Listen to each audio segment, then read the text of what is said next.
ንቃተ ህግ የፌዴሪ ፍትህ ሚኒስቴር ከፋና ብሮድካስቲንግ ኮርፖሬት ጋር በመተባበር ለማህበረሰቡ ንቃተ ህግ ይፈጥራል። የአውሮፓ ህብረት ለኢትዮጵያ የወንጀል ፍትህ አስተዳደር ባደረገው የገንዘብ ድጋፍ የቀረበ ዘውትር ሰኞ ረፋድ 5:30 ይቀርባል። ንቃተ ህግ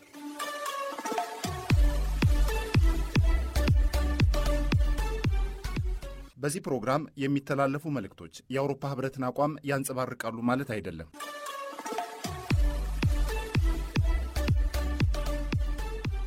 የተከበራችሁ አድማጮቻችን እንደምሰነበታችሁ። በየሳምንቱ ሰኞ ረፋድ በዚህ ሰዓት የሚቀርብላችሁ የንቃተ ህግ ዝግጅታችን ተጀምሯል። በዛሬው ዝግጅታችን መብትን በህገ ወጥ መንገድ ማስከበር የሚያስከትለውን የወንጀል ተጠያቂነትና ቅጣቱ በኢትዮጵያ ህግ እንዴት ይታያል የሚለውን ጉዳይ ሰፋ አድርገን እንመለከታለን። ለዚህም ባለሙያ ጋብዘናል። በዝግጅታችን መሀል የሙዚቃ ግብዣ ይኖረናል። የፕሮግራሙ አዘጋጅና አቅራቢ መንገሻ አለሙ፣ ፕሮግራሙን በመምራት መቤት አንዷለም አብረናችሁ እንቆያለን።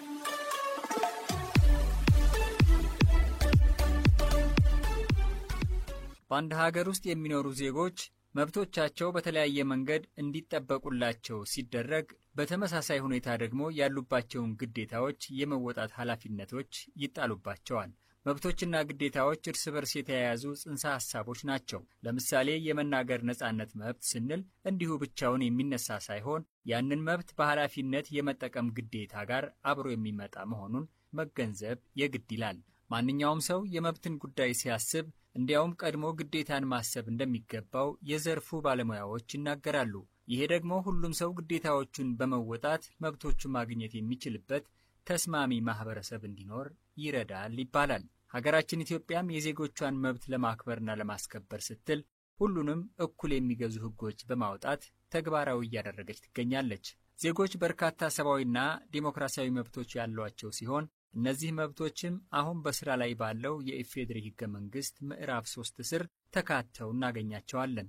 በህገ መንግስቱ የተቀመጡ ሰብአዊና ዲሞክራሲያዊ መብቶች ሰው በመሆናችን ብቻ የተጎናጸፍናቸው መብቶች ሲሆኑ እነዚህ መብቶች መሰረታዊ በመሆናቸው በዓለም አቀፍ ደረጃ እውቅና ተሰጥቷቸው ጥበቃ እየተደረገላቸው ይገኛል።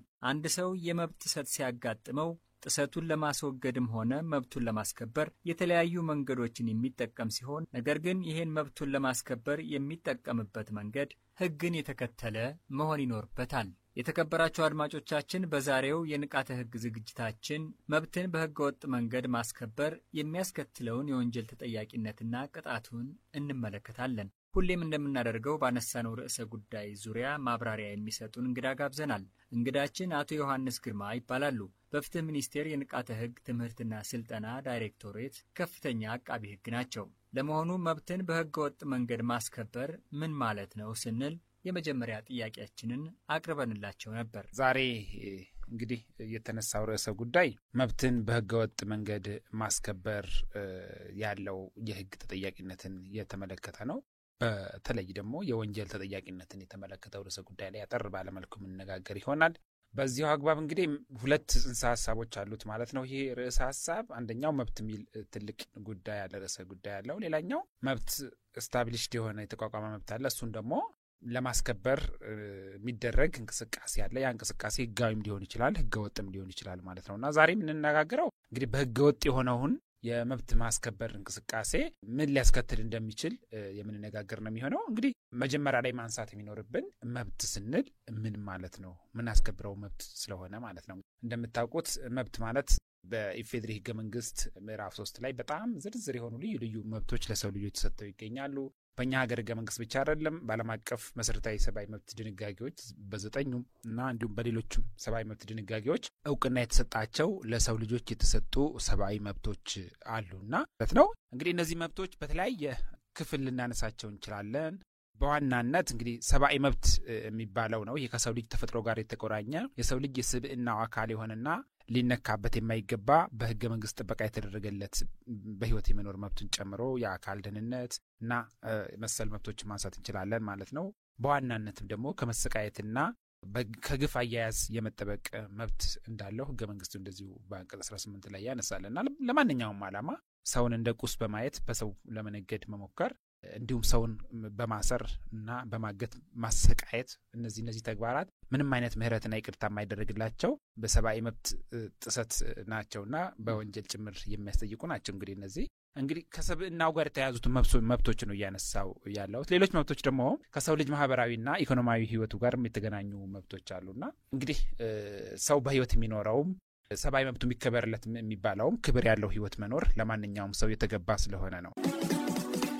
ንቃተ ህግ መብት የሰው ልጅ ከተፈጠረበት ጊዜ ጀምሮ ያለና ወደፊትም የሚኖር ነገር ሲሆን ማንኛውም ግለሰብ ሰው በመሆኑ ብቻ የዘር፣ የቀለም፣ የጾታ፣ የቋንቋ፣ የሃይማኖት፣ የፖለቲካ ወይም የአስተሳሰብ ልዩነቶች ሳይኖሩ ለሁሉም የተሰጠው እኩል መብትና ግዴታ አለው። ከመብት ጋር ተያይዘው በርካታ ጉዳዮች በዝርዝር የተቀመጡ ሲሆን የዛሬው የዝግጅታችን ርዕሰ ጉዳይ በጥቅል አረዳድ ፍትህ፣ ስነ ምግባራዊ ትክክለኛነት ወይም ከህግ ወይም ከሞራል መብቶች ጋር መናበብ፣ ይሄም በህግ የተፈጠረ ወይም እውቅና የተሰጠው ከውል ወይም ከንብረት የሚመነጭ ጥበቃ የሚደረግለት ጥቅምን የሚያካትት መሆኑን አቶ ዮሐንስ ነግረውናል። ኢኮኖሚያዊ ፍላጎቱ አብሮ እጅግ የተቆራኘ ነው። ስለዚህ ኢኮኖሚያዊ መብቶችም ሰው አለው። እንግዲህ በህገ መንግስቱ አንቀጽ 40 ላይ በግልጽ እንደተደነገገው አንድ ሰው ንብረት የማፍራት መብት አለው። ያፈራውን ንብረት የመጠቀም መብት እንዲሁም አስፈላጊ በሆነ ጊዜ ለሌላ ለሶስተኛ አካል በሽያጭ እንዲሁም በስጦታ ሊሆን ይችላል በተለያየ የመብት ማስተላለፊያ ህጋዊ አሰራሮች አማካኝነት የንብረት መብቱን ለሶስተኛ ወገን ሊያሳልፍ እንደሚችል ሙሉ መብት እንዳለው ህገ መንግስቱ እንደዚሁ በግልጽ ያመለክታል ማለት ነው። ሌላው ማህበራዊ ህይወት ነው። ደግሞ ከሌሎች ሰዎች ጋር በሚኖረው ግንኙነት ደግሞ ሰው በጋራ በእንቅስቃሴ ውስጥ ያለው በህገ መንግስት ጥበቃ የተደረገለት ማህበራዊ መብቶች አሉ። ለምሳሌ ባህሉን ቋንቋውን የመጠቀም ባህሉን የመጠቀም የማሳደግ የመንከባከብ ታሪኩን የማወቅ እንደዚሁም ለህፃናት ሲሆን ደግሞ የህፃናት መብቶች አሉ። ወላጆቻቸውን የማወቅ ከወላጆቻቸው ተገቢውን እንክብካቤ የማግኘት ከተፈጥሮ ጋር በተገናኘ ደግሞ ሰው እንግዲህ በዚህ በአራተኛው ትውልድ መብት ተብሎ ዓለም አቀፍ አሰራር የህጋዊ አሰራር የሚታወቀው ይሄ ንጹህ የሆነ አካባቢ የመኖር መብት ሰው በተቻለ መጠን የትኛውም ሀገር መንግስት የዓለም አቀፍ መሰረታዊ ሰብአዊ መብት ድንጋጌዎች ፈራሚ የሆነ ሀገር እነዚህን ጉዳዮች ለማሟላት መስራት እንዳለበት ዓለም አቀፍ ቃል ኪዳኖቹ ለሀገራት ይህን ኃላፊነት ይሰጣሉ ማለት ነው። ሀገራትም ይህን የማድረግ ቃል ኪዳን በዓለም አቀፍ ማህበረሰብ ዘንድ በዓለም አቀፍ ህጋዊ ተቋማት ዘንድ ተዋውለው ባላቸው አቅም መሰረታዊ ሆነ ማክበር ያለባቸው ማክበር ይኖርባቸዋል። ሌሎች ደግሞ ኢኮኖሚያቸው በፈቀደ ልክ ማሟላት ያለባቸውን መብቶች ማሟላት እንዳለባቸው ቃል ኪዳን አላቸው፣ ግዴታም አለባቸው ማለት ነው። ከቃል ኪዳን ብቻ ሳይሆን ማለት ነው ቃል ኪዳኑ የሚጠበቅ ቃል ኪዳን ነው የሚሆነው ማለት ነው።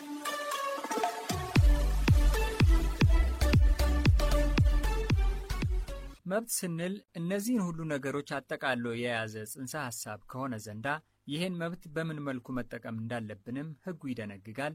ያንን ተላልፎ የተገኘ ግለሰብ ወይም ቡድን ደግሞ ተጠያቂ ይሆናል። ግዴታ በሌለበት ሁኔታ መብት ሊኖር አይችልምና አንድ ሰው የራሱን መብት ለማስከበር በሚንቀሳቀስበት ወቅት የሌሎችን መብት መንካት እንደሌለበትም በህግ ተደንግጎ ይገኛል። መብት ስንል እነዚህን ሁሉ ነገሮች ያማከለ ነው። እንግዲህ አሁን የምናነሳው መብት ርዕሰ ጉዳይ በዋናነት ኢኮኖሚያዊ የሆነውን ይሄ ምጣኔ ሀብታዊ የሆነውን የሰው ልጅ መብት ነው። ለምሳሌ ንብረት የማግኘት፣ በንብረት የመጠቀም፣ ንብረትን የመሸጥና ለሌላ ሰው አሳልፎ የመስጠት በስጦታ በኑዛዜ ሊሆን ይችላል፣ በስጦታ ሊሆን ይችላል፣ በውል ሊሆን ይችላል መብት ይሰጣልና አንድ ሰው አንድ ንብረት ላይ መብት እንዲያገኝ የሚያደርግ ህጋዊ አሰራሮች ናቸው እነዚህ ማለት ነው። ከውል ሊመነጭ ይችላል፣ ከህግ ሊመነጭ ይችላል። ከህግ ስል ለምሳሌ በውርስ ያገኘው ሊሆን ይችላል። ውርስ እንድትወርስ የሚያደርግ ቀጥታ ኑዛዜ ብቻ ሳይሆን በህጉ ተወላጅ በመሆን ብቻ ህጋዊ መብት ልታገኝ ትችላለህ ከቤተሰቦች ማለት የቤተሰቦች የውርስ ንብረት ላይ ማለት ነው። በውል ስንል በሽያጭ አማካኝነት አንድ ንብረት ላይ አንድ ሰው የህግ ባለመብት ሊሆን ይችላል ማለት ነው። በተፈጸመ የሻጭና ገዢ የውል ስምምነት ሽያጭ ውል ስምምነት አማካኝነት ማለት ነው። እንዲሁም በተለያየ መሰል ጉዳዮች ማለት ነው። እንዲህ በሆነበት ጊዜ አንዳንዴ ምን ይፈጠራል? የተገባው ሳይፈጸም ሊቀር ይችላል። ሊሰጥ የታሰበው ወይ ደግሞ በሽያጩን ለምሳሌ ብናነሳ የሸጠልህን ንብረት በሰዓቱ ላይ ያስረክብና በዚህ ጊዜ ውስጥ አስረክብሃለሁ ብሎ ቃል በገባበት መሰረት በውሉ ላይ ያስረክብ ይችላል። ያን ለማስረከብ ደግሞ ለውሉ እንደመተማመኛ እንዲሆን የሚሰጥ የመያዣው ንብረቶች ሊኖሩ ይችላሉ። እንዲህ በሆነበት ጊዜ ውል ሰጪው የውል ግዴታ ፈጻሚ የሆነው አካል የውል ግዴታውን በሰዓቱ ባለመፈጸሙ ምክንያት ማንኛውም ሰው ተነስቶ የውል ግዴታ ያለበትን ሰው ሌላ ንብረት ብድግ ብሎ መያዝ አይችልም። እንደጋጣሚ በመያዣ የሰጠውም ካለ ክርክር ላይ ያለ ከሆነ ውሉ እንዲፈጸም ፍርድ ቤት ሄዶ ተገቢውን ክርክር በማድረግ ውሳኔ እንዲሰጥ በማድረግና ፍርድ ቤቱ በሚሰጣቸው በፍትሐብሔር ሕጉ ላይ በተመሰረቱ ውሳኔዎች ነው እንጂ የገባው የውል ቃል ኪዳን እንዲፈጸም የሚደረገው እሱ በራሱ በሚወስደው ዩኒላተራል ፐርሰናል አክሽን በራሱ የሆነ ግለሰባዊ እርምጃ መብቱ ማስከበር አይችልም። ንቃተ ሕግ አንዳንድ ጊዜ ሰዎች ከንግድ ወይም ከሌላ ስራ ጋር ተያይዞ ከሌሎች ሰዎች ጋር የተዋዋሏቸው ውሎች በተገቡት ቃል መሰረት ሳይፈጸሙ ሲቀሩ ተጎጂዎች መብታቸውን ለማስከበር ሲሉ በራሳቸው መንገድ የሚወስዷቸው እርምጃዎች ከሕጉ አንጻር እንዴት ይታያሉ ስንልም አቶ ዮሐንስን ጠይቀናቸው ነበር። መብት አለው። ከውል ተገዳጁ ላይ ንብረት መብቱን የማስከበር መብት አለው። ነገር ግን በሕግ ነው የሚያስከብረው፣ በፍርድ ቤት ነው የሚያስከብረው። ፍርድ ቤት ብቻ ላይሆን ይችላል። ሌላ የስልጣን የተሰጣቸው የመንግስት አካላት አሉ። በየመንግስት አሰራሩ በክልሉም በፌደራልም ደረጃ ባሉ እዛ ሄዶ አመልክቶ ነው እንጂ መብቱን የሚያስከብረው በራሱ ያን አልፎ እርምጃ መውሰድ የለበትም ነው አሁን የህጋዊ ኦርደሩ ማለት ነውና ይሄን ካደረገ ደግሞ የወንጀል ተጠያቂነት ይመጣል። የፍትሐብሔሩ ጉዳይ ከመሆኑ አልፎ ማለት ነው። ኃይልም ባይጠቀምም ከወሰደ ብቻ ለምሳሌ ግዴታ ኃይል መጠቀም አይደለም። ኃይሉ አንድ እንትን ሊሆን ይችላል መሆንም የለበትም በኃይልም ማለት ነው። ግን ግዴታ ኃይል ብቻ አይደለም። ብቻ በማንኛውም አጋጣሚ እጁ ሲገባ የሌላ ሰው ንብረት እሱ ላይ ሌላ ጉዳይ ስላለው ሌላ መብት ስላለው የንብረት መብት ስላለው ብቻ ለዛ ማቻቻያ መፈጸሚያ ብሎ ሌላ ንብረት መንካት አይቻልም። ያልተፈጸመለትን መብት በህግ ሄዶ መጠየቅ ኃላፊነት ነው የሚኖርበት ማለት ነው። በመያዣም ሊሆን ይችላል የተሰጡ ንብረት በመያዣ የተሰጠውን ንብረት ቀጥታ አውቶማቲካሊ መያዝ አይኖርበትም። ይህን የሚያደርግ ከሆነ እንግዲህ እንደሚያስጠይቀው በወንጀል ህጋችን ላይ በግልጽ ተደንግጎ ነው የሚገኘው በአንቀጽ 436 ላይ በ1996 የወጣው የኢፌዴሪ ወንጀል ህግ ማለት ነው። ማንኛውም ሰው መብቱን ለማስከበር ሲል ለምሳሌ በመያዣ ወይም በዋስትና ያስረከበውን ዕቃ ተረካቢ ሳይፈቅድለት ወይም ደግሞ በዕቃው ምክንያት ክስ ቀርቦ ክርክር እየተደረገ ያለ ወይም ዕቃውን ከወሰደ ማለት ነው አሊያም ደግሞ ሊከፈለው የሚገባውን ክፍያ ለማግኘት ሲል የባለዕዳው ንብረት የሆነውን ማንኛውንም ተንቀሳቃሽ ዕቃ መውሰድ የለበትም። ንቃተ ሕግ አድማጮቻችን በመከታተል ላይ የምትገኙት የኢፌዴሪ ፍትህ ሚኒስቴር ከፋና ሚዲያ ኮርፖሬሽን ጋር በመተባበር በየሳምንቱ በዚህ ሰዓት የሚያቀርብላችሁን የንቃተ ሕግ ፕሮግራማችንን ነው። ሙዚቃ አድምጠን ተመልሰናል። አሁንም እስከ ዝግጅታችን ፍጻሜ አብራችሁ እንድትቆዩ በአክብሮት እንጋብዛለን። ንቃተ ሕግ መብቱ የተጣሰበት ወይም የተነካበት ማንኛውም ሰው መብቱን የሚያስከብረው በራሱ መንገድ ተመጣጣኝ ኃይል በመጠቀም ወይም የግለሰብን ወይም የቡድን መብት ለሚያስከብሩ አካላት የደረሰበትን የመብት ጥሰት በማሳየት አቤቱታ በማቅረብ ነው። ይህ ሳይሆን ቀርቶ በራሱ መንገድ እርምጃዎችን የወሰደ እንደሆነ ከፍትሐብሔር ጉዳይ አልፎ የወንጀል ተጠያቂ እንደሚሆን በግልጽ ተደንግጎ እንደሚገኝ የነገሩን አቃቤ ሕጉ ነገሩ ከዚህ ማለፍ ሲል ሌላ መዘዝ ይዞ ሊመጣ እንደሚችል አብራርተውልናል። በጠቅላላው የሌላውን ሰው ወይ በሕጉ መሰረት ሊሰራበት የማይችለው መብት የተጠቀመበት እንደሆነ ነው። በሕጉ መሰረት ልሰራበት የማትችለውን መብት ለመስራት ከሞከርክ ማለት በሕጉ መሰረት ልሰራበት የማትችለው ቅድም ያነሳናቸው ሁኔታዎች ናቸው። ይሄንን በመተላለፍ ያንን ሕግ ያልፈቀደለትን ድርጊት በማድረግ ምንም እንኳን የቀደመ መብት ቢኖረውም ያንን መብት እሱ ባሰበው ልክና ሕጉ ላይ ባልተደነገገ ሁኔታ ለማስፈጸም ከሄደ በወንጀል ያስጠይቀዋል ማለት ነው። እንግዲህ ቅጣቱም በወንጀል ሕጉ ላይ በግልጽ ተቀምጦ ነው የሚገኘው በአንቀጽ 436 ላይ ከ5,000 ብር የገንዘብ ቅጣትን ወይም እስከ 1 ዓመት ሊደርስ የሚችል ቀላል እስራት ሊቀጣ እንደሚችል የወንጀል ሕግ ያስቀምጠዋል ማለት ነው። እንግዲህ ይሄ ትንሹ የወንጀል ድንጋጌ ነው። ከዚህም አልፎ የኃይል ድርጊት የሚፈጽም ከሆነ ለምሳሌ የኃይል ድርጊት ለመፈጸም አንተ ላይ ንብረት አለ፣ ስለዚህ የኔን ንብረት እስክመልስ ድረስ ይሄን ነገር አልሰጥም ብሎ የሚይዝ ከሆነ ከዛ ተያይዞ የሚመጡ ሌላ ጥፋቶች ይኖራሉ ማለት ነው። ባጓሮች ይኖራሉ። አካል ላይ ጉዳት ሊደርስ ይችላል። እስከ ሕይወት ድረስ ሊደርስ የሚችል የወንጀል ድርጊቶች ከዚሁ ድርጊት ጋር ተያይዞ ሊፈጸሙ ይችላሉ ማለት ነው። እንደዛ በሚሆኑበት ጊዜ ይህኛው ምናልባት ቅጣቱ አነስ ያለ ወንጀል ወይ ደግሞ መብትን በህገወጥ መንገድ የማስከበር የተባለ ወንጀል ላይ ብቻ ጉዳዩ ላይ ይቆም ይችላል ማለት ነው። አልፎም ወደ አካል ላይ እና ጤና ላይ ጉዳት የማድረስ ወንጀልና ብሎም በሰው ነፍስ ግድያ ወንጀል ሊያስጠይቅ ይችላል ማለት ነው። በግድያ ወንጀል ሊያስጠይቅ ይችላል። እነዚያ ደግሞ ከባድ ወንጀል ነው የሚሆኑት። ህጉ እዚህ ጋር ማንሳት የፈለገው ዓላማ ምንድን ነው? እንደ ማህበረሰብ የሰለጠነ መንገድን መከተል የሚገባን መሆኑን አጽንኦት ለመስጠት ነው። ከትንሹ ጀምሮ ማለት ነው። ከትንሹ ጀምሮ አንድ ነገር እንግዲህ ማህበረሰቡ የሚታወቅባቸው ባህላዊ ባናኖር ውስጥ ይዘን የመጣ ነው የማህበረሰባዊ እሴቶች አሉ። ለምሳሌ ያለ ፍርድ ከሄደች በቅሎዬ በፍርድ ሄደች ምን ነው ይባል።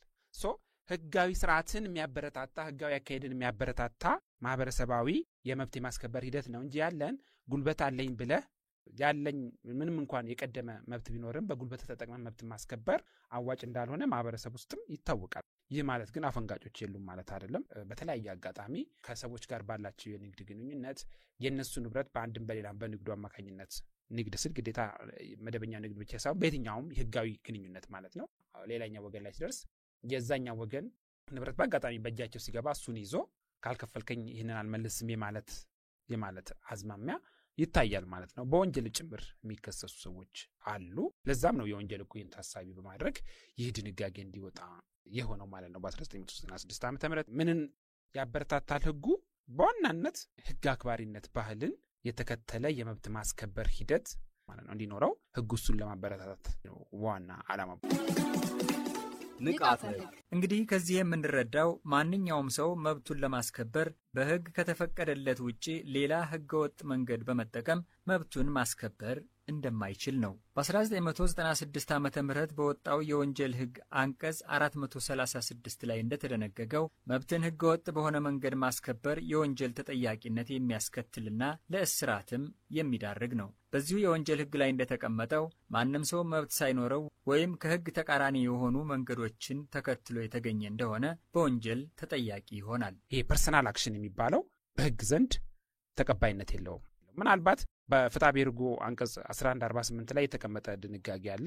ይሄ ከይዞታን መብትን ከማስከበር ጋር ተያይዞ በእንግሊዝኛው አጠራር ፒቲተሪ አክሽን የምንለው ምናልባት አንድ ቀለል ያለ ነገሮችን አንድ ሰው ሊነጥቅ ድንገት ከመጣ እዛው ጋር መጠነኛ ኃይል የተመጣጠነ ኃይል ተጠቅመክ ንብረትን ይዘህ ካስቀረ ይሄ ዩዝ ኦፍ ፎርስ ላይ ነው። እንግዲህ ፍትሐ ብሔራዊ ለሆኑ ግንኙነቶች ማለት ነው። አክቹዋሊ የሆነ ነገር ንጥቂያ ከመጣ እዛው ጋር ንጥቂያውን ባላንስ አድርገህ ራስን ከተከላከልክ ሲነጥቅህ መልሰህ የራስን ነገር ከነጠቅ ሚዛናዊ ኃይል ተጠቅመህ ምናልባት በፍትሐ ብሔር ጥፋተኛ ላትባል ትችላለህ። እሱ የፍትሐ ብሔር ጉዳይ ነው። ይሄኛው ግን ከዛ ያለፈ ነው። ከዛ ያለፈ የወንጀል ጉዳይ ነው። ይሄ መብት አለኝ ብለህ በእጅ የገባውን ነገር ሲጀመር የባለ ዕዳህን መብት የሚጎዳ ሌላ ድርጊት መፈጸም ነው። ይሄኛው የባለ ዕዳህን የንብረት መብት የሚጎዳ ሌላ ድርጊት መፈጸም ነው። እንግዲህ በገጠሩ ማህበረሰብ ክፍልም እንኳን ብናይ ለምሳሌ የእርሻ ከብቶች ሊዋዋሱ ይችላሉ ለማረሻ ማለት ነው። አንዱ የሰጠውን እርሻ ያኛው ወገን እንዲያርስበት የሰጠውን በሬ ለምሳሌ ባልተገባ ሁኔታ ቢጠቀምበት በውል ነው በሬ የሚሰጠው እንዲያርስበት፣ በፍርድ ቤት ነው በሬውን ለማስመለስ መጠየቅ ያለበት። እሱ ምናልባት አሁን ሌላ በሮች ገዝቶ ደቦ ጠርቶት እሱ ማሳ እንዳው ሊያርስ እንደው ድንገት ቢመጣ ሲያርሱ ያሉትን በሮች ማታ ላይ አይ እነዚህ በሮች እዚህ ነው የሚቆዩት እኔም በሬ ስላልመለስ ከአንደኛውን ይዘህ አትሄድም ብሎ አሁን እዛው ማሳው ላይ ለማስቀረት ቢሞክር የሚፈጠረው ነገር አስበው። ይሄ ህገወጥነትን የመከላከል ነው። ይሄ የአስተሳሰብ ህገወጥነትን በዚህ በትንሹ ድርጊት ነው የሚገለጸው ማለት ነው። እንደዛ ቢያደርግ አሁን አንድ አርሶ አደር ምንድነው የሚፈጠረው? ወደ አልተገባ ግብግብ ይፈጠራል።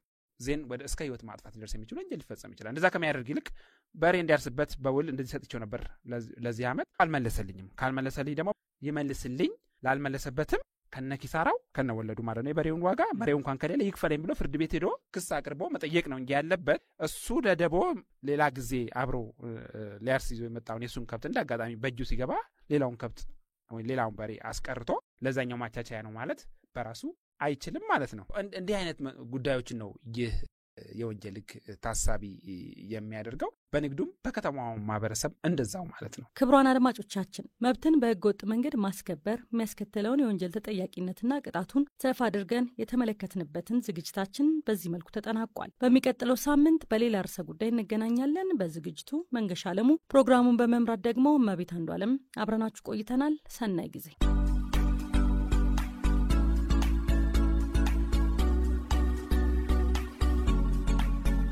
ንቃተ ህግ የፌዴሪ ፍትህ ሚኒስቴር ከፋና ብሮድካስቲንግ ኮርፖሬት ጋር በመተባበር ለማህበረሰቡ ንቃተ ህግ ይፈጥራል። የአውሮፓ ህብረት ለኢትዮጵያ የወንጀል ፍትህ አስተዳደር ባደረገው የገንዘብ ድጋፍ የቀረበ ዘውትር ሰኞ ረፋድ 5:30 ይቀርባል። ንቃተ ህግ